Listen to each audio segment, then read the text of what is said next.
Hello. Well, thank you everybody for having us. My name is Adam Ruth. I'm an associate director at Deloitte, and I lead Deloitte's national security research. And I've got a great panel here today, and as Rob mentioned, it'll be a slightly different topic than what we had yesterday.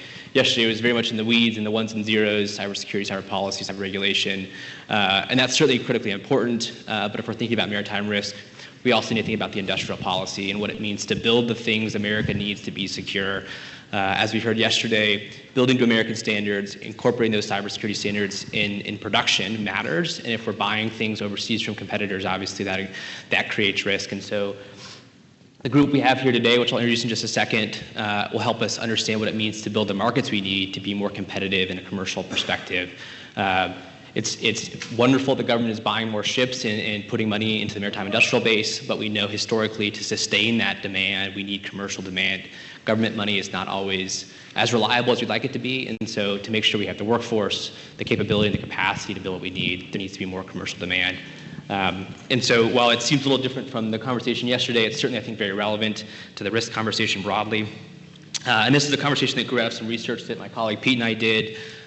We released a report last fall called Refit to Rebuild. It's online if you want to check it out. But it looks at what makes America competitive commercially, both in shipbuilding and maritime security more generally. And so the themes we'll discuss today are sort of derivative of that report, but we look to have a conversation that gets after a whole swath of what it means to generate demand, to attract capital, to build a supplier base, and preserve it commercially. And so the panel here is quite excellent. I'm very grateful for each of them for taking the time to join us. Starting at my left here is Pete Herron. Pete is a Deloitte principal and all-around supply chain manufacturing guru and has done quite a bit to transform both commercial and defense supply chains to make them more efficient, more effective. To his left is Ryan Cook. Ryan Cook is the co-founder and COO of Valstad Shipworks. If you're not familiar with Valstad, I would definitely recommend checking them out. They're doing some really innovative things to automate shipbuilding. And they're up and coming, but one to watch for sure. To his left is Kai Skilvara. Kai is a maritime executive, and apologies, Kai, if I mispronounced your last name there. But he's held leadership positions across industry, both Navy Defense, Gulf Copper, Serco, and others, and brings quite a bit of institutional knowledge about what the maritime segment needs to both succeed today and in the future. And then finally, we've got Mark Baliotti. Mark is a general partner at Mera Librum. They're a growth capital firm focused on the maritime segment. And Mark has held, before that, senior positions as a senior managing director at A Industrial Partners, GSO Capital, and other firms. And so collectively, what this panel represents is the capital, the institutional knowledge, the innovative startup perspective, and then the supply chain and manufacturing point of view. And so hopefully collectively we can paint a pretty creative and informative picture about what it means to develop the commercial markets that our maritime industrial base requires. And so with that, we'll just jump in. I think, as Rob mentioned and as I sort of teed up, the idea of commercial markets are, I think, sort of obvious on their face, but when you get into the weeds, I think it's not always as clear. A lot of folks still say government should be buying ships. Government is the leader in terms of innovating and doing all this stuff from a maritime segment, because that's historically what America has done. We've never really had a commercially viable shipbuilding industry prior to this, or I think, well, wood and sail, we were pretty competitive, but I'm not sure that's as relevant today. So I think there's a need to, I think, recognize why it's important to have commercial viability in shipbuilding and maritime segments. And so I would just love your guys' thoughts to kick off the conversation. We'll just go down the row here. Like, what does commercial viability mean to you, and what does it mean in terms of winning for America if we think about our maritime industrial base and being competitive? Like, and how would you measure it? What's a metric that you think makes sense from, like, I guess if you were to say, we're competitive now commercially, what does that look like, and how are you measuring it? Pete? Yeah, I'm looking at this very much from a supply chain standpoint. So, my answer is probably a little bit nuanced, but, I would say that winning is a industrial complex that's able to build ships as needed for both defense and commercial requirements, and the infrastructure behind it, the supply chain behind it to support that, including with surge requirements. And I think we're a ways from winning. I do feel like we've got a ways to go to kind of build that, but we're pointed in the right direction. Yeah, I would also piggyback on that a little bit. So your labor efficiency per ton, when you're talking about building ships, China, Korea, Japan, they absolutely decimate us. Obviously, there's a labor hour cost, but as far as your efficiency goes, we need to bring that down Obviously, robots and automation, that's what we're doing, that can help significantly. To his point, the supply chain, the ecosystem also is depleted here. And it's not just, building the steel ships, it's everything that goes into them. Those have really coalesced around just Navy work. And so when you're talking about building commercial ships, if you want to build an MR tanker here at, Hanwha, Philly now, you're going to flat pack everything in containers from Korea and bring it over instead of buying American stuff. So the ecosystem itself needs to be rebuilt. I think that's true. I think that it's some sort of constant quality. We build quality ships in the U.S. today. That's not our challenge. Our major challenge is getting them delivered right now. So whether it's a government ship or a commercial ship, right now, the U.S. government is the premier, the government is the buyer of ships in the U.S. There's very few, if any, commercial ships that are built in the U.S. today, and those that are built go into service only in coastal trade under the Jones Act. So I would say the first step in winning is to deliver ships on time. Every shipbuilding program in the U.S. today is either behind schedule and over budget. So just getting back to sort of where we should be in terms of delivering ships is sort of the first metric I would suggest we need to focus on. A lot of that has to do with productivity, workforce development, automation. But I think the ultimate metric in my mind is if we could build a ship in the U.S. and sell it in a commercially competitive market on the world stage. But we know that 70% of commercial ships are built in China, maybe 15 or 20% are built in South Korea, another 10 or 15% are sort of built between Europe and other places in Asia, and other places, none are built in the U.S. today. So building a commercial ship and selling it in a competitive way to an international buyer, I think, is like the penultimate proof of winning. Yeah, and I guess going at the end, I can just say they covered it all. But I think there'll be three themes that come out of today based on the questions that I know we're going to work through and some of the feedback. But it's obviously increased tonnage per year in production, decreasing cost per deadweight ton. Those will be metrics you can follow that we are on our way. But as other folks on the panel mentioned, it's not going to get there strictly by automation. It's going to take the entire ecosystem. And that is down to like housing and childcare as well. You can't just populate shipyards with thousands of workers and not have the infrastructure around there to support all of that. So it's a significant kind of whole of government problem. It's sort of a real need for industrial policy, I think, to drive that. But the metrics, more ships, lower cost, higher quality, but it's going to take industrial policy to get there. Yeah, and it's interesting because obviously in asking the question, I sort of knew we were going to get an answer that was quite comprehensive, right? And as Mark points out, it's not just a single metric, but a combination of factors that come together. And that's effectively why in our report we identified markets as a principal source of advantage, because markets are those ecosystems. They are the drivers of value creation up and down the value chain, not just linearly. And so, Mark, when we talk about building communities, we talk about reducing cost per tonnage, we talk about supply chains. When you look at the maritime market, like capital obviously is flowing into it in new ways, which is very exciting. But what makes that market investable? What makes that segment or that company investable rather than just merely interesting? And more specifically, like what sort of risks are you looking at when you think about how to spend capital to create the things that you think we need to develop that ecosystem to complement that industrial policy you talked about? Well, today I think where an area where we're focused would be advanced manufacturing, robotics, advanced materials. Those are things that'll be a component of putting us on the right track.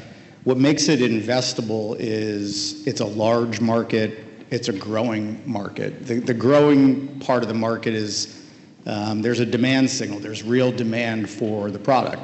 The issue with shipbuilding is that it's largely like a political orphan. It's not an issue that folks run on re-election with. So it's not housing, it's not healthcare, it's not cost of gasoline. It gets sort of like lost in the conversation, and yet I think we all know it's extraordinarily important to our economy as a whole. So it's half the U.S. supply chains in this country are dependent on maritime logistics, and I'll sort of like stop it there. But to invest in it, it needs to be large, it needs to be growing, and that means you need to have a consistent kind of long-term demand signal, and that sort of cycles back to what I was saying earlier. What makes shipbuilding challenging on its own is that take the SHIPS Act, right? It's a bipartisan bill introduced in 2024. Now you have a Republican president putting out executive orders about shipbuilding. You have a Republican Congress, and yet it's still sitting in committee. No one knows. The argument is who's going to pay for what, right? It's all about the money. So you really do need to organize that and to create that steady demand signal. So for us, things like when I talk about advanced manufacturing and those things, those are applicable across industry. So shipbuilding will be a beneficiary of that, but in the meantime, there's automotive, there's aerospace, there's a bunch of other end markets that these companies can generate revenue from while you're waiting for, hopefully, the government to organize its industrial policy. Yeah, it's obviously government demand is important, but we also know it's fragile, right? So things sit in committee, administrations change, priorities change, what government wants changes, and it could still be another ship, but it's not always consistent. And I think that really starts to become problematic when you look at the supply chain and the demand, how that doesn't always permeate as far down the supply chain. And so Pete, I would love to know your thoughts. Like, if you think about the comment that Mark just made about demand and that durable demand signal and what that means for not just the ship manufacturer, but the third, fourth, fifth, or 16th layer of supply chain, right? If you're that far down, you may not want to invest in a new manufacturing facility for a ship that may never come, right? So what sort of commitments do suppliers need to feel confident that they can increase manufacturing for a demand that they think is going to be durable? Yeah, I mean, I think that you hit on it, that, the long-range demand, like the consistent demand signal. I think the other compounding factor of shipbuilding is the long lead nature of it compared to other industries. So, I mean, the things that you could kind of pull the lever quickly in automotive or healthcare with automation, you can see the results, within a year, theoretically. In shipbuilding, you're going to see it 3 or 4 years from now, just because of the nature of shipbuilding. And I think that really makes it a lot harder. I mean, it's not an administration decision. It needs to be a cross-administration push around industrial policy that's going to say, this is, we are a maritime nation and this is what we're going to focus on. I think that, having worked across lots of different industries, it's a business, right? I mean, suppliers are going to go where the money is. So where they see consistent demand, they're going to go and invest and get a return on that capital.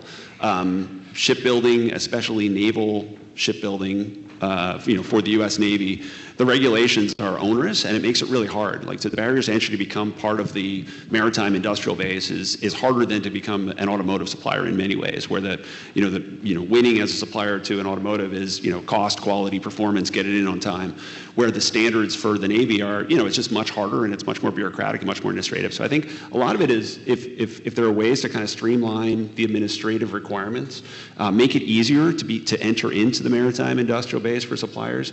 I mean, it's easier said than done in a lot of ways. I mean, we don't want to, skimp on quality by any stretch, but I do feel like there's a lot of administrative burden that's been built up over decades of a lack of investment in this industry, that if we could take a step back and say, how could we do this, clean sheet of paper in the supply chain, we might get some very different answers about how we manage the supply chain. So. Yeah, and just one thing you mentioned that I think is extraordinarily important. We are a maritime nation, but for some reason that messaging doesn't come out from leadership in the country. And I think Americans can handle, the basic facts, right? And if they knew that when you walk down the aisles of Walmart and Target, that half of the things on the shelves by value would not be there without maritime logistics.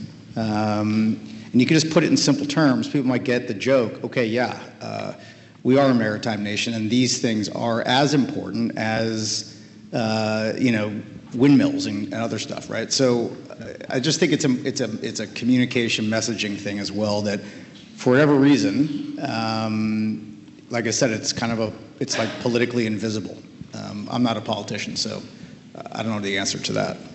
Yeah, well, I am not either, so I don't as well. But it is interesting because, I mean, America transports like something like 0.2% of container traffic, even though we are the recipient of 6% globally. So there's a huge disparity in what we're receiving versus what we're transporting. And I think that, to your point, Mark, speaks to, you know, the lack of, I think, capacity, but also the dependence we have. And that doesn't say anything about how many foreign cranes we're buying or the percentage of ships that you know, we rely on that don't come from the United States specifically. And that's not just ships and cranes, but port infrastructure.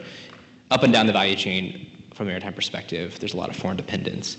Ryan, Pete mentioned that, you know, new entrants struggle sometimes. Valstat is a new entrant. What's been your experience, and what do you want to see to make it easier, not necessarily for more competitors to yourself, but for more companies to join the maritime industrial base? Yeah, so we've hit some roadblocks. So if you talk about just from the government perspective, if you go to MARAD or if you go to NAVSEA, NAVSEA has, you know, a myriad of different requirements, specifically around construction and welding, that are tough to get certified, you know, if you're brand new to the space. And you then, to get funding from like the SIB, which was the MIB before, you've got to be attached to an existing Navy program. They told us that directly. And then if you go over to the MARAD side, you know, you have Title 11 financing and you have the small shipyard grant.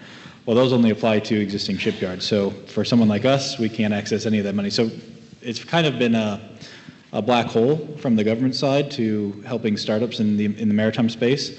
And then from the, you know, just commercial side, talking to shipyards, they're very conservative and cautious to any new technology. I don't know if that's from them being burned in the past, but there just needs to be a little bit more receptiveness and openness to trying to work to try and better it. Because talking about demand, there's actually a lot of demand. We've talked to the vast majority of the operators in the inland and offshore fleets, and they have a very, very old fleet that they need to replace. So there's a lot of demand there. It's just the costs have gotten so bad that they're like, I can't justify it. You know, if you're talking about the barge market here in Houston, the 30,000 barrel tank barges, they're double what they were prior to COVID, and the operators just can't justify it on the charter basis. So if you can bring some new people in, you can help drive that labor efficiency and get the price down.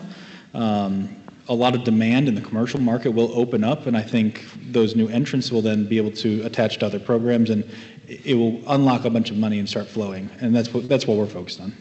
Yeah, and it's like the most competitive segment of U.S. shipbuilding is the coastal vessel, right? So if we're struggling to preserve that competitiveness, we're not working in the right direction. Kai, like when you think about this from someone who's been at the helm of more established shipbuilding companies, and when we talk about increasing durable demand, that can be good if your company is positioned to meet that demand. It can also be volatility if you're worried about whether or not you can meet that demand. So how does new demand bring confidence to those shipbuilders rather than create sort of an unsureness around whether or not that's worth meeting or that they can meet it? Yeah, I think that's a tough challenge. You know, when demand increases, you want a strong demand, you want it growing. You know, we're seeing that now in the U.S. I believe what you said is correct. It's kind of a political. You know, there's no strong forcing function there, but it does sort of enjoy bipartisan support. Almost really against shipbuilding, which is good. I think we're seeing a lot of budget in the annual appropriation cycle, but also in the reconciliation packages for shipbuilding. So we're seeing strong demand come through, and we're seeing the industry try and react. Supply chain's a big challenge, and so is, I would say, workforce. You know, facilities can be built. It takes a couple years, but there's companies out there to get dry docks built and, you know, dig holes in the ground and build facilities. And there's IT systems available to support the infrastructure. But the workforce is a challenge, and we've lost a lot of the workforce in the country over the past 20 years and more recently. And it's probably the hardest thing to rebuild because of the experience that these folks have had and have gained. And when they lose the industry, that's kind of, unfortunately, a lot of that experience goes with them. And it takes a long time to rebuild that.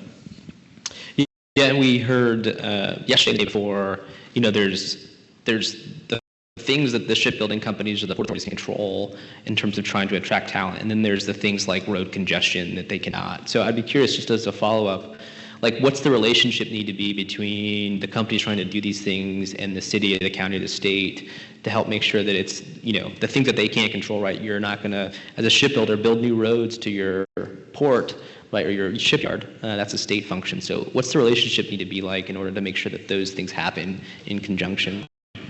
I think, well, here in Texas, the state's doing a great job supporting industry. And it was mentioned earlier, there's a major shipyard upgrade going on in Galveston, and that's been well supported. A lot of workforce development programs in Texas are supporting that. That's key. You've got to have that because the shipbuilding industry can't develop welders, electricians all on its own. And that's a whole market. That's an ecosystem in itself. You train a welder, you train an electrician, and they can get a higher paying job somewhere else, they're gone. And so part of it's training and workforce development, part of it's wages and retention and other things. And building ships for the country, for the government customer, there's a lot of pride that goes into that a lot of stickiness, I think, that goes into that kind of work. So yeah, I think workforce development is huge. Also infrastructure. We're talking about projects that are, billions, single assets, billions of dollars. This is, this audience I know works in infrastructure. This is not uncommon in infrastructure to have big ticket procurements. And quite frankly, the size of the procurement is, pales or makes the size of the companies look small, right? When you take on a contract that's 2 or 3 times your annual revenue in a single contract, you got a lot of risk built up in there. And so, and you may need a lot of infrastructure to deliver it. So now you've got a huge loan or a huge amount of capital invested in a facility. And so the magnitude and sort of the tipping points of that equation get pretty scary. And so I think from a public infrastructure standpoint, states or governments that are looking at supporting that investment, backstopping it with loan guarantees or funding common use facilities. So, okay, the state's going to build a dry dock, but they're going to let companies come in and use it. This is like an example maybe where the state can do something, put something permanent, it's going to have a long-term return for the residents, for the state, but also enables companies to do the job. Yeah, and Mark, I'd be curious, like how important from the investor's perspective is it to see the state help out or sort of seed some of that infrastructure support if you are thinking about investing? I mean, Kai talks about the risks of the company and what it means to sort of take on that contract that's 2 or 3 times your annual revenue, make the investment to meet that opportunity. As an investor, when you look at a situation like that and you see a state stepping up to support, does that give you confidence? Does that change your calculus? Like, what does it mean from finding that money perspective? Yeah, well, the more risk you can remove, the better it looks, right? So, because everyone typically looks on an investment on a risk return, metric. So, if I'm taking on huge risk, I need huge return. And as you lower risk, you can accept low returns, and there's different pools of capital that chase different risk profiles. One thing I think it's worth pointing out is the Office of Strategic Capital inside DOW. So it's not just state, but there's hundreds of billions of dollars at OSC for loans and loan guarantees, specifically for the areas of critical technology that have been outlined by the DOW. I know the list has changed a bit over time, but when you talk to the folks that are actually in the seats, shipbuilding is part of the critical technology area. So for those that are looking for help to take on these massive projects, I know they're elephant hunting. They love to to get involved in big projects. So the state, yes, but I think you can go to the federal government. It's an imperative there, and the will is there, and there's a team there that wants to do this stuff. Yeah, and I appreciate the point about what the Office of Strategic Capital is doing. It's new and different, and as you point out, really important. But that doesn't quite solve the demand signal volatility that we're talking about. It's not over a longer period of time, and that's been the challenge. And so when people, no one's going to buy an overpriced, well, not overpriced, but if they go to South Korea and get a vessel for 1/4 of the price. Right. Because shipbuilding in the United States is like 2 to 5 times X what it is, pick your Asian country. And a longer timeline to make it. Right. So, you can force people to buy U.S. ships, but that doesn't necessarily, the Jones Act, I know it has its fans and it has its, folks that don't think it's so great, but you need to figure out a way to bring costs down, cost per deadweight ton, so that you're competitive on the market.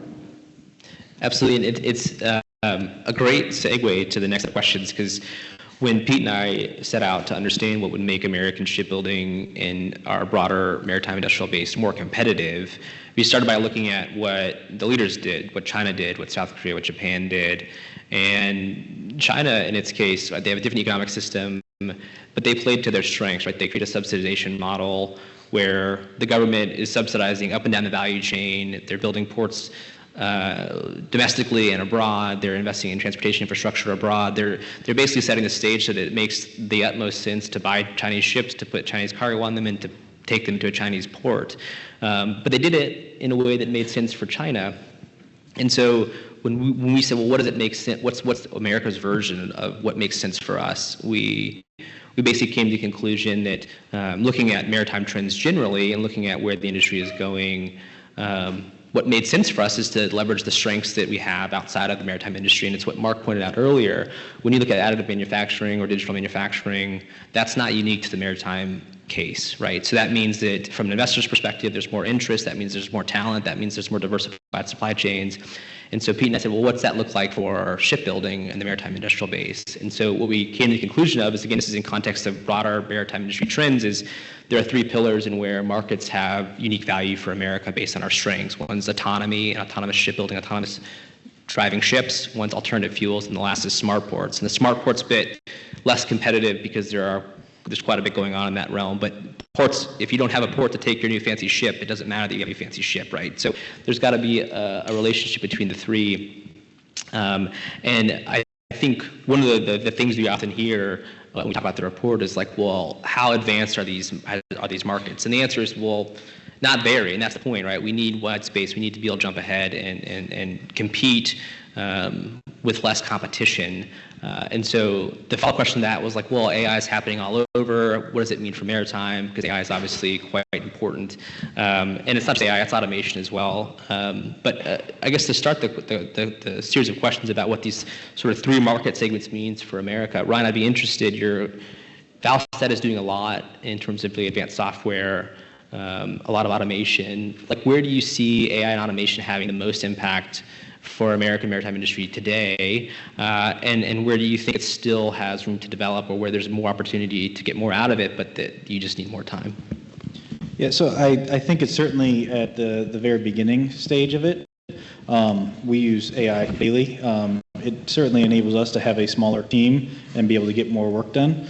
But automation is really the true value for what we do for building panels. But when we look at shipyards today, I know Palantir has ShipOS. That is probably one of the best use cases going forward for shipyards specifically. Can you describe that just a little bit of detail? Yeah, so Shipyard OS is really, it's a overarching planning tool, cost tracking. I'm not a Palantir guy, but so basically, if you go into a shipyard today, there's a lot of manual things done. There's manual spreadsheets. There's project managers who are isolated from the greater project, and things get lost. That's how ships get delayed. There's not good cost controls, and so the AI can come in and they can help basically clean that up and help you on the back end. And it enables your project managers to go out there and coordinate the project well with other people in the team so that you're not waiting on this part. You don't have guys sitting around waiting. And so that'll help bring that labor efficiency per ton down. And so I think that's, for a shipyard's perspective, where AI can really help take over. And I think it's kind of in the infancy at the moment. Shipyard OS is probably the first one to roll out. I know there's a couple other people who are working on it. We're using it, so like when you're thinking about a factory, which is kind of what we're looking to build, is more like a maritime shipbuilding factory versus a traditional shipyard, is how do we take a build, right? You get a 3D model, it breaks it down, and then it says, okay, you're going to build this part first, this part, because this is how the efficiency is going to break it down, and then you have the fastest build cycle for that product. There's tremendous opportunity there, but we're just at the beginning. Yeah, and what barriers right now do you see? Is it regulatory? Is it trust? Is it talent? What's slowing progress? It's really just as the models from OpenAI or the others get more advanced, the machine learning, that's really the gatekeep right now is how do those models get better so that we can use them. So we feed the information to it, it learns on it, and it's adjusting, but those models need to get a little bit better at the moment. And then the other one would be people are a little afraid of it at the moment because they think it's going to replace a bunch of jobs. For a while, I was on that team, but now I see it as it helps. It's not necessarily just taking over people's jobs. It's enabling them to be more efficient, be more proactive about what they're doing. And so, if you like, perfect example is the project manager, right? If he's more open to using it, you can put it in your Excel, you can put it in Word right now, and it'll help write you a contract, it'll help write you a statement of work that probably would have taken that project manager a couple hours to do. Mm-hmm. And now he can spend that time working on other things or worrying about other things and dealing with his people. Yeah, and the trust point's interesting, and even just incorporating it into existing organizations obviously can present challenges. Kai, from like the larger shipbuilding perspective, there seems to be no shortage of things that shipbuilders are told they need to start modernizing or doing different or digitizing. How does sort of the automation piece fit in a more traditional shipbuilder or a more established shipbuilder? Is it easier to adopt? Is it something that should be a priority? What's the general, I think, perspective there? Because there's only so much money and time to pick which thing to improve or innovate on. Yeah, I think the industry's been chasing automation for quite some time. If you see these guys on LinkedIn, they post like every week. There's robots moving around and doing cool stuff. I love getting the updates, and it's exciting. And there are other companies in the space that are chasing automation in shipbuilding. It's a lot easier to implement automation when you're working with commercial standards. So Ryan mentioned working with the Navy. They've got their own set of standards. They're the judge and jury when it comes to meeting them and being qualified under them. But then internationally and commercially, there's ABS and DNV and Lloyd's and other classification societies that are the judge and jury, and they're much easier to work with and more accessible, and they'll partner with you to come up with new ways of meeting the ends. I think standardized shipbuilding really helps automation. So when things are flat, a lot easier than when they're curved. And big ships coming out of Korea or China, a lot of flat area. A lot of flat sides, a lot of flat bottoms, decks, and everything. And so there are ways to sort of design ships from the get-go to sort of include more automation to make that job easier. But at the end of the day, we're living in an economy where electronics, and there's a lot of precision, and there's a lot of cheap manufacturing. We've gotten very, very good at driving labor out and driving labor into a lot of things we buy. And shipbuilding's not that way. So when you think about if you've ever walked through a shipyard, they're hot. They're dirty. Nothing like lines up perfectly. It's not like Legos, you snap them together. And so at the end of the day, when you're introducing automation, you've got to have the perception systems and you've got to have the compute to deal with that variability. And I think that's a major challenge. Well, and I want to be careful how I say this. What does the Navy need to think about, or the Coast Guard in this case, if they want to be more receptive to these new ways of building? Like, obviously, telling the Navy, the Coast Guard, their standards are prohibitive is maybe the wrong thing to say at times. But in reality, doing things differently in the Coast Guard, as we heard, is doing things differently.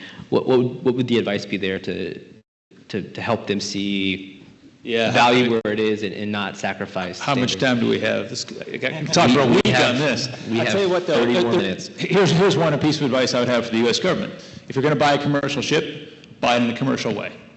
When the U.S. government goes to buy a commercial ship, they like to introduce all their own technical standards, They like to lean on mil specs and things like that. And then they like to write the contract under the FAR. And the FAR is a great, for buying things, but commercial shipbuilders don't use the FAR. They use BIMCO or they use a commercial type contract. And so my single piece of advice was, if the government would just buy a ship using commercial practices, we'd be, it would be much easier for the industry to respond. They get more competition, and I think they'd get down the road. Well, that's different for gray hull ships. Right. That's not what I'm. But for the ships that the government does buy, that can be built to commercial standards, scientific research ships, or oilers and that kind of thing. Yeah, and we heard yesterday the Coast Guard purchased a ship in record time, and I forget some of the details. I'm sure the gentleman in the front could tell me, but I think it was like 24 or 36 months from purchase to operation, which is quite fast. So maybe there's some change going on, but I mean, coming from Deloitte, where we talk to all kinds of government clients and commercial clients about this, like there is some misperceptions that if the government comes knocking, a commercial company's gonna say, yeah, no problem. But when the cost prohibition there, because they do things differently, is too high, a commercial company can basically say no thanks. And we've certainly seen that in the maritime industry and elsewhere. And so buying commercial certainly makes a lot of sense. I think like we're talking about, the nature of commercial shipbuilding, the differences in culture, both from government and commercial side. But I think one of the things that we found in the report is that these sort of three segments, again, autonomy, alternative fuels, and smart ports, they bring the most value if they're developed together, right? You develop the port for the ship you want to put in it. You develop the fuel systems for the ships that you hope to drive. So there needs to be some sort of co-development here. And from a supplier perspective, that can be very tricky to organize. How do you think we can, from a supply chain perspective, develop these three segments collectively rather than in isolation where we're trying to patch together supply chains later? Yeah, it feels like it's a recurring theme here, but I think common standards, setting out the goals from the outset, being very deliberate about it. I mean, there's a really cool article in the Wall Street Journal today about how the Army has reverse engineered their radar systems to integrate to get a common sight picture on the battlefield. Took all sorts of heroic efforts and push from the top to go and basically say we're gonna open up the architecture and allow data to flow between competitors in industry. And the solution that comes out of it, according to the article, is spectacular. I mean, it's just a much better sight picture, much better for the warfighter. I think kind of taking that model from the outset for the three areas we're talking about and thinking about where are the APIs and common infrastructure between autonomy and smart ports. Like, how do we want to think about that? And having the right leadership teams across both commercial and government think through that and set that common standard. I think that's really the key. I mean, it's very easy to say 30,000 feet, like, sure, we need to be common standards, but I think it's much harder after the fact. I mean, we see that in every industry. When you kind of go afterwards and go back and say, well, let's go set the standards differently. Let's go kind of, change the way we're thinking about measuring this. It's just much harder to re-engineer. So I think it's to your point, it's very nascent. It's early days. There's a lot of activity. I think getting the right cohesive focus across those three areas together from the outset would actually really be helpful, just in kind of setting a common vision and kind of standard operating model. Yeah, and that makes a lot of sense. And we certainly see, at least in the case of automating or making U.S. ports smart, so to speak, there's a lot of cool stuff happening. LA is doing cool stuff. Charleston's doing cool stuff, but they're doing separate things. And so if you're the trucking company that's picking stuff up at those ports, different operating systems, different ways of doing things, different, technology needs can be prohibitive. And so the standards bit, it's critically important, but it's hard to generate from a grassroots sort of style. And Mark, I'd appreciate your perspective on from the financing side. How much does the sort of ecosystem of companies or businesses that you're looking at and their sort of interoperability or their complementarity matter when you think about how you invest? I mean, is it more valuable to you as an investor if one company that you're investing in is operating in a complementary way from a standards perspective or from an industry perspective as another? Is there an investor lens here that basically can motivate, common standards and common ways of operating, or is that, too much from what investors look at? I want to make sure I'm following the question correctly, but clarity is best. And so I'm not totally sure I may have misheard the question a little bit, but yeah, common standards, commonality is extraordinarily important, and having clarity on that is extraordinarily important. There's, in our country, right, there's a whole bunch of, you know, acronyms out there that you have to navigate through to get anything kind of approved, and that's really slows us down. So I think, you know, we were talking earlier about eliminating risks. If you could find a way to plow through that stuff, if there was some part of the government that said this is a priority and we're going to help you navigate, you know, that would be extraordinarily helpful. I'm not sure if that was... Yeah, no, apologies for the confusing question. What I meant is, like, if you have a series of companies, and I think you answered it, but if you had a series of companies to consider for investment, and 3 out of the 4 had adopted a relatively common industry standard for how they're doing things, and the 4th had a different standard approach, would that affect your decision to invest? Yeah, so, well, I think it depends on your conviction that 4th company is going to be able to rewrite the rules. And right. There's lots of examples in our history in the United States where companies have rewritten the rules and created extraordinary value for their investors. So there's also a bunch of companies that went out to rewrite the rules and you never heard of them. So it's a very tricky part of the business. And so, yeah, and it kind of does cycle back to a little bit of my misanswer on the first try, which is the closer you can get to some clarity, right. And really it's about having domain expertise too. So if you want to invest in areas that are going to improve shipbuilding, I wouldn't suggest that you, as a healthcare investor, that you suddenly decide, okay, I heard there's going to be shipbuilding money, I'm going to go do that, right? You're going to lose your money. So the biggest rewards will come from those that change the rules, right? Look at anything Elon Musk, right? There's a reason he's a trillionaire. He's changed the rules in a lot of different ways. So, but there's a bunch of guys that you never heard of that try to be Elon. Right. That makes a lot of sense. And Ryan, I'd appreciate your thoughts. Like, your new company, there can be a cost to adopting industry standards in the way you do things, both financially and in terms of competitive value. Like, how do you think of trying to row in the same direction, knowing that if there's sort of convergence on standards and certain similar things, that, like, the rowing will be easier, but then you're rowing with more folks. So, like, how does that influence how Valstad's thinking about developing their products and services? Yeah, so we are a big believer in adopting the commercial standard, so ABS, the IAC societies, and rowing in that direction. And if you're worried about, you know, competition, it's a really cheesy line, but just be better. You know, put in the work and be better. And a lot of this also that we're hearing is one of Elon's points when he's talking about doing something new is, from the get-go, simplify your requirements. Simplify your requirements, because that will eliminate a lot of the issues that we're talking about here, especially from the government side. I mean, they overcomplicated the LCS program, and they then overcomplicated the frigate program, and then canceled it, and now they're trying to buy basically the Coast Guard cutter with a couple of missiles on it. And so simplify your requirements from the beginning, and then also, once you lock in those requirements, don't touch them. That's another big thing that you see is change orders. A lot of people in the industry love them. However, it is hurting the industry, you know, and that's driven from the government in that side, and some ship owners do it as well. Yeah. For sure, and I wager Kai has some thoughts on change orders, but maybe we'll move on just to respect of time, but we can talk later about change orders.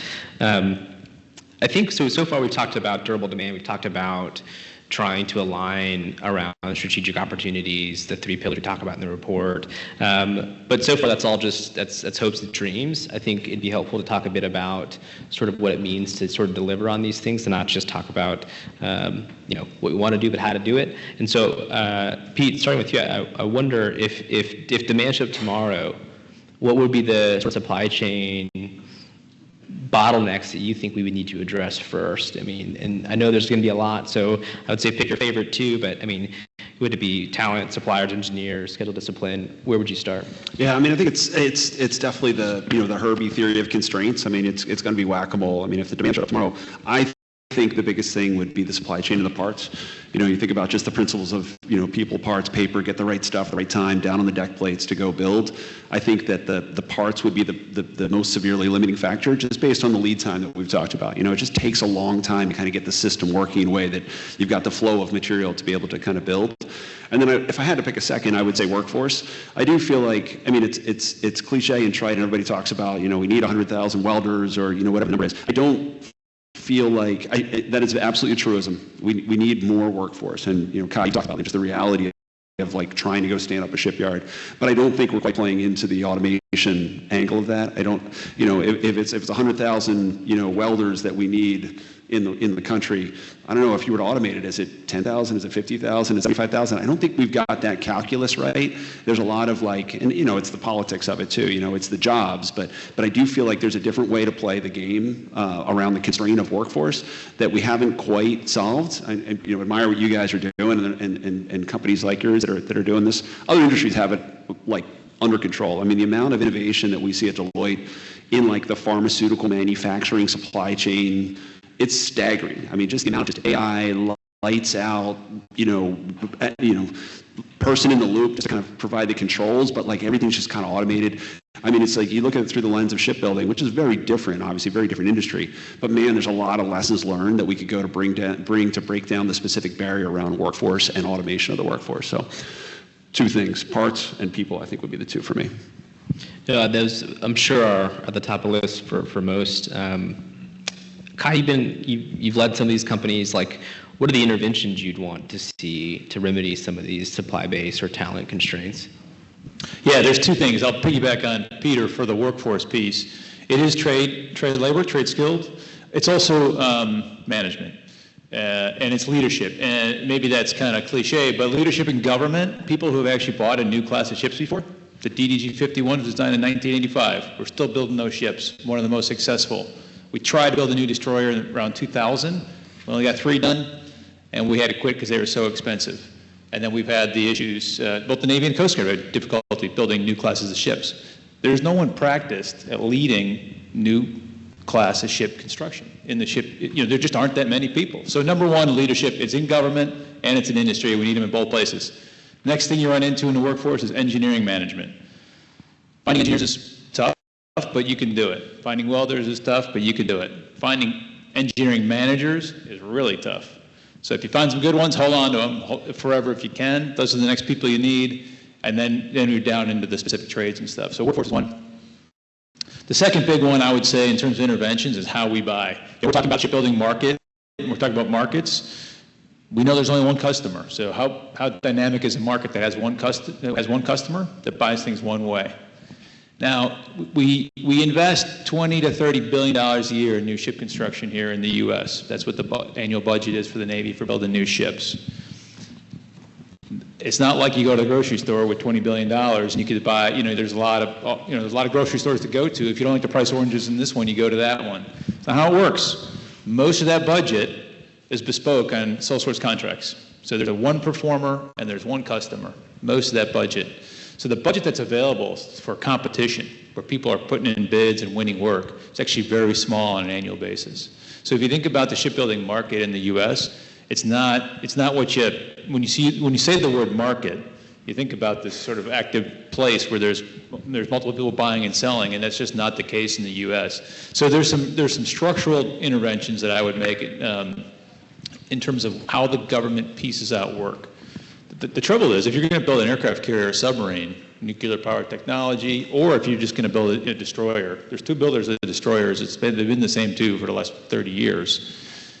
How do you sort of inject competition into that very constricted, I guess is the right word, market? And so I think the government, in terms of intervention, needs to think about what their marketplace looks like and how they want to structure their work packages to entice a market that rewards good performers. That makes a lot of sense, and I think one thing we tried to articulate in the report is the difference between naval demand and commercial demand, and the seeds that grow commercial demand and how they translate into eventual naval production and changes in how the military buys things. So maybe we'll get lucky one day and see some of those insights in reality. We've only got about 15 more minutes. I'll leave some time for some Q&A, but I want to make sure we address the fact that we're in Houston, we're on the Gulf Coast, and so I'd like to just go down the row and hear from you all about what you think Texas should do already as a maritime leader to double down on helping establish these markets, to get ahead of where the industry is going, both from, and you could pick a wedge from the report, autonomy, alternative fuels, or smart ports, or you could say something different, but I'd just be curious what you would like to see Texas do to stay ahead. Pete? Yeah, that's, as a guy who lives in Boston, I'm not sure I have the best perspectives. I did spend a lot of time in Fort Worth working on the F-35 program with Lockheed Martin, but that's a long way from maritime. So, I mean, I think it's workforce. I mean, you know, just looking at the amount of shipbuilding that's coming, you know, Port Alpha and, you know, Davie, I mean, there's just a lot of demand that's going to be placed on the state, and I think from my perspective, it's going well, and I think the state is doing the right things, but I could see that being a real critical constraint. And then we had a conversation the other night with Rob about just the infrastructure to support the workforce. Like, how do you actually get, you know, cars on the roads to be able to drive people, you know, to get to the waterfront? I mean, I think that's another, you know, probably sneaky constraint that's coming. So I think as the state investing in, you know, workforce development and then the infrastructure support, you know, housing and transportation to get workforce to where they're doing the work would be the focus for me. That makes sense. Ryan? Yeah, I agree with what he said, as well as, I mean, Houston's the maritime capital in the United States, and we have very little shipbuilding capacity. I mean, Davie's expanding their facility down there, but I think Houston needs to get some major shipyards or major shipyard. I think that would be a big bonus for the region and for Texas itself. Like to hear it? Okay. Yeah, I think Texas is already doing a phenomenal job, and I agree with what's been said there. I might add that dredging is a real challenge in this part of the country. So coming up with a comprehensive approach to dredging, so small businesses or any type of businesses don't have to sort of spend a lot of mental capacity and a lot of financial capital dealing with dredging. That'd be one, and then maybe a naval base. You know, there's a tremendous amount of industrial capacity that Texas has to offer. Building ships is one, you know, maintaining them and having them ready to go for the Navy is another. Well, and maintenance is an opportunity to help the industry stay plussed up in terms of work and that sort of thing. We talk a little bit about steel recycling and ship recycling, but we'll leave that for another day. Mark? Yeah, you know, Pete mentioned Port Alpha. We're investors in Saronic, and so I have a bit of an insight as to their view of Port Alpha, and it is start from the ground up and not buy a legacy shipyard and try to convert it to something that is 21st century. So that comment sort of cycles back to something I said at the beginning, which I think it really is a whole ecosystem. It's a huge problem, but it will take multiple disciplines to solve it. So, you know, you can have the shipyard, but if you don't have the railhead, you can't get stuff in and out, right? So if you have the welders, but you have no place for them to live, and there's no place for their kids to go to school. I think the benefit Texas has is they've demonstrated, different than many other coastal states, that they're open to, I think, moving through the regulatory process a little more expeditiously because they understand the bigger picture, the end goal. And you can't, you know, if we spend years and years, look at California, I don't know how many billions were spent on the high-speed rail. I don't think there's much high-speed rail in California. So it's about everyone, I think, seeing the bigger picture and coming together in a holistic way to make this happen. Yeah, that makes a lot of sense. And obviously, you know, the challenge you described, that this group has collectively described, is quite substantial. To be competitive commercially is going to require a lot of work, but the one sort of advantage we have from where we are is that there's a lot of white space for us. We're not trying to reinvent everything from the ground up, and if we can do more, like what Mark said, where we're starting from a clean sheet rather than trying to rework what's already there, there's certainly some opportunity. I know we've got just a few minutes left, so I'd love to open up for some Q&A if anybody has any questions for the group about building markets, supply chains, demand, that sort of thing.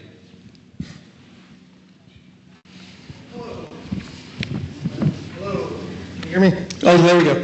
Josh Hunt, US Transcom. I'm practically vibrating with this. I have so many questions. First will be a grab bag of just self-serving questions, but then I'll get to the meat of it. So, how do we start focusing on not only shipbuilding, but repair, particularly in Indo-PACOM? Because if ships get damaged in something, we need to make sure that we have industrial bases in Yap, Saipan, Hawaii, so on and so forth. And just because you can build a ship doesn't mean you can repair a ship. And just because you can repair a ship doesn't mean you can repair a naval ship. How do we do that? How do we prepare for new technologies like nuclear or hydrogen cell? How do we make sure that we have people going to the state and federal academies? Because I went to Kings Point because I was poor. I had no idea what it was, so how do we get people into there? How do we make sure that we get the right capacity? Because the DOW really wants railroads, roll on, roll off for those that don't know, but really that's a dying breed, and we also need tankers.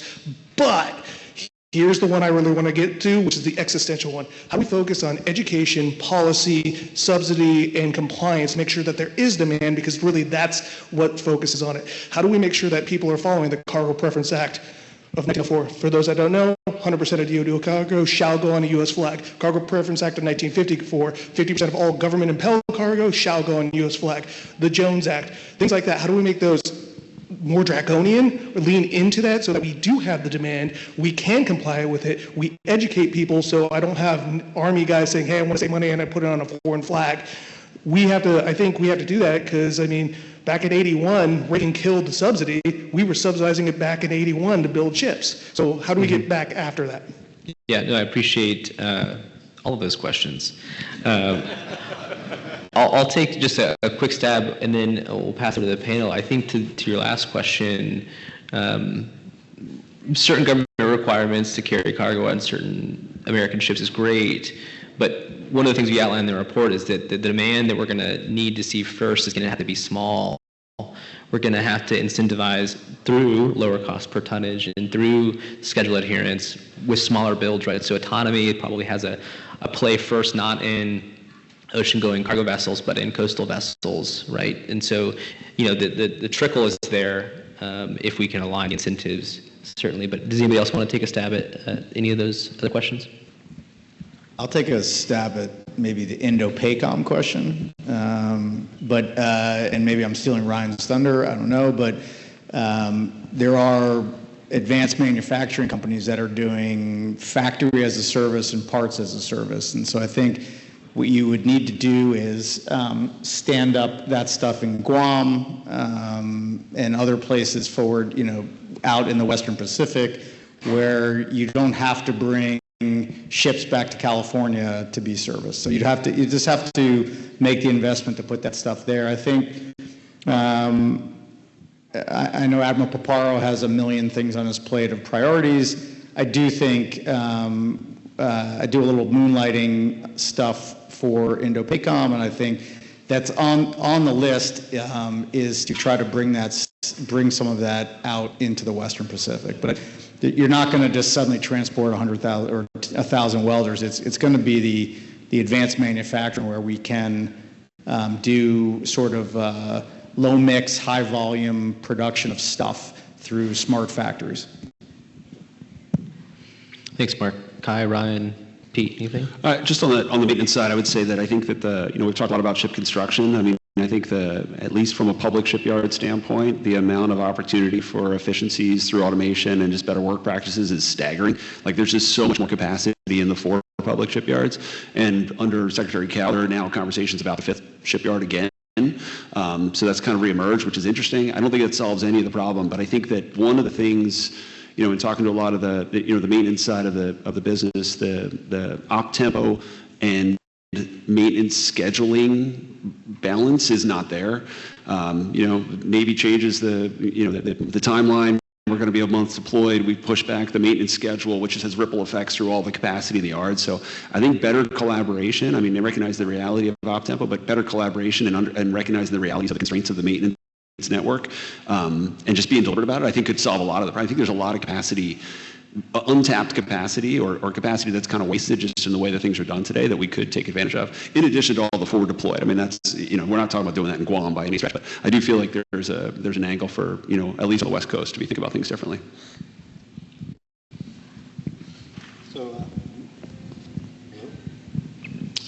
I don't know. It says it's on. Hello? I'll take, so I wouldn't hate on ROROs too much. So from my last job, ROROs, we pitched the government heavily on you should acquire more ROROs, mostly because they're very easy to convert into different platforms that are needed for different mission sets around the world, and they're easily converted and very quickly. All in on tankers. We definitely need to build more tankers. I worked for Steve Carmel in my last job, and he's a big tanker guy. And for those of you who may not know, he's the administrator of MARAD. So yes, definitely need more tankers. And then also, I would say the new PAEs that the Navy has set up, they have each one has a strategic capabilities office within those that can field capabilities fast. Ships are not cheap, so I think there needs to be a little bit of working with the strategic capability offices there to help field some of the great ideas that the industry has. One of them, I know it's now a program record, but is for sub and destroyer tenders. So to your how do we repair things in Indo-PACOM? We still have sub tenders, but we used to have destroyer tenders as well. We can't pay $1.2 billion for one and only get 2 of them, and then all of a sudden the missile takes them out. So there's lots of solutions from a lot of the operators in the industry. USMI, Crowley, those guys, they have a lot of good ideas around what to do here that provide much cheaper solutions. And I think the government should probably start listening to some of those ideas and putting money towards them. Thanks, Ryan. Kai, anything, or you want to jump to another question? One thing real quick. So first, a shameless plug. I am the experimentation guy. I'm really looking at, for Transcom, I'm really looking at autonomy, particularly for boats, because I would love to rebuild the maritime highways and start using expanded maneuver across the inland waterways, because that would be absolutely money, because we can get stuff to where we need to go. And I'm also looking at autonomous rail, so anyone that wants to pitch to me, come on over. Second, I'm not dunking on ROROs. I love ROROs. As a tattooed man, if I were to get a tattoo of a RORO, it'd be an LMSR, large medium speed roll on roll off, because those are my babies. Shout out for the ROROs. Do we have time for one more question? Sure. Right here.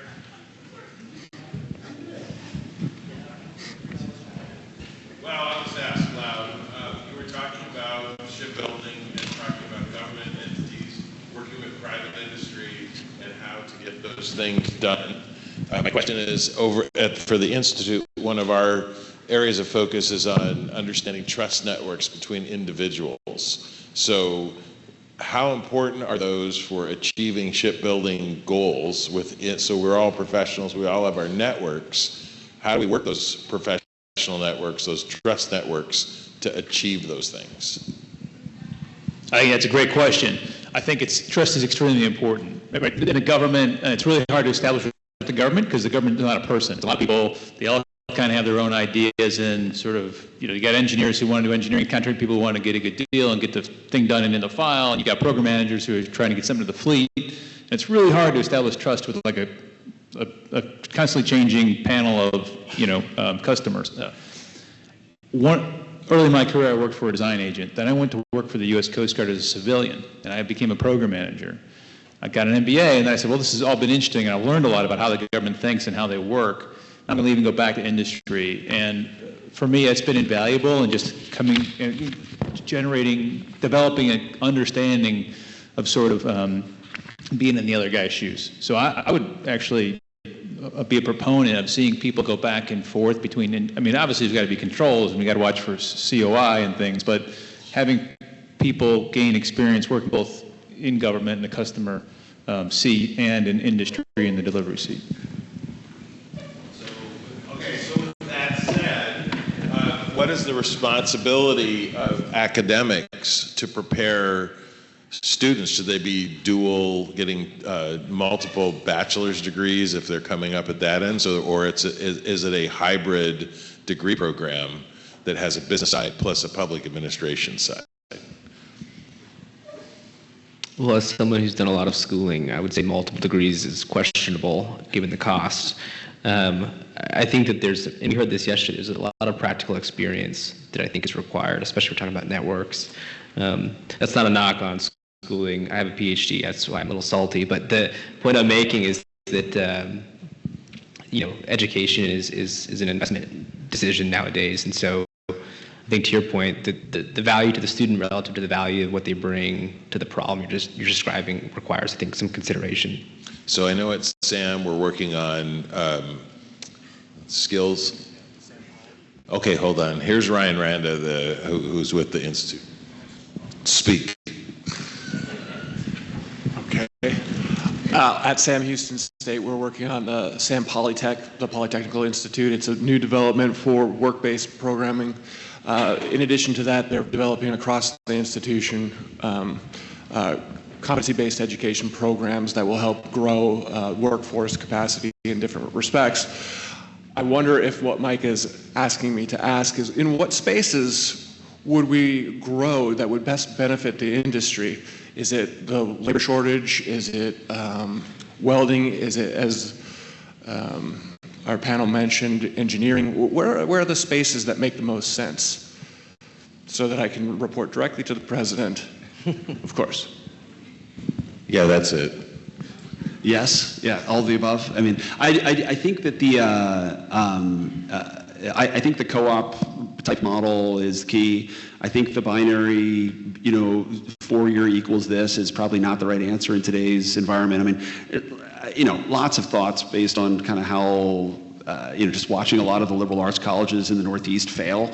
Like the model's got to change. I think that you guys here, from what I've seen, are in just a great spot to kind of get that kind of industry-based programming, multiple off-ramps. You don't have to actually go to get the PhD to be valuable.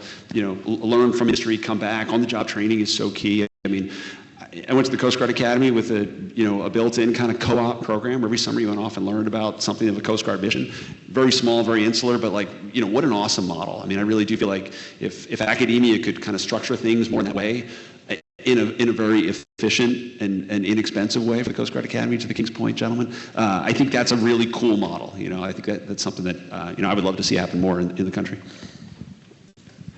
One quick thing I was going to add is I know Northeastern University is leading this DIBI, Defense Industrial Base Institute effort, where they're trying to combine the educational part with the cooperative part with industry, with investors.